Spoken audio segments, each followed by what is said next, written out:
സർക്കാരുമായി ബന്ധപ്പെട്ട അറിയിപ്പുകൾക്കും മറ്റു വാർത്തകൾക്കും വേണ്ടി ഈ ചാനൽ സബ്സ്ക്രൈബ് ചെയ്യാനും തൊട്ടടുത്ത ബെല്ലൈക്കൻ എനേബിൾ ചെയ്യാനും മറക്കാതിരിക്കുക.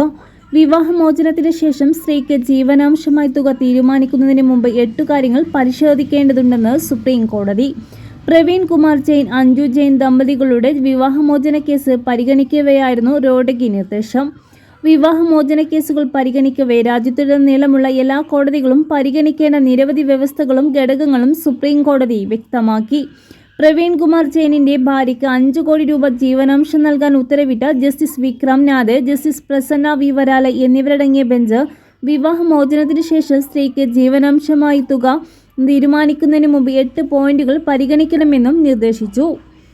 ഭാര്യയുടെയും ഭർത്താവിന്റെയും സാമൂഹികവും സാമ്പത്തികവുമായ അവസ്ഥ, ഭാവിയിൽ ഭാര്യയുടെയും കുട്ടികളുടെയും അടിസ്ഥാന ആവശ്യങ്ങൾ, 2 കക്ഷികളുടെയും യോഗ്യതയും ജോലിയും, വരുമാനത്തിന്റെ ആസ്തിയുടെയും ഉറവിടങ്ങൾ, ഭർത്തൃവീട്ടിൽ താമസിക്കുമ്പോൾ ഭാര്യയുടെ ജീവിത നിലവാരം, കുടുംബം നോക്കാൻ അവൾ ജോലി ഉപേക്ഷിച്ചിരുന്നു, ജോലിയില്ലാത്ത ഭാര്യയ്ക്ക് നൽകേണ്ട ന്യായമായ തുക, ഭർത്താവിന്റെ സാമ്പത്തിക സ്ഥിതിയും അവന്റെ വരുമാനവും മറ്റ് ഉത്തരവാദിത്തങ്ങളും എന്നിവയാണ് പരിഗണിക്കേണ്ടത്.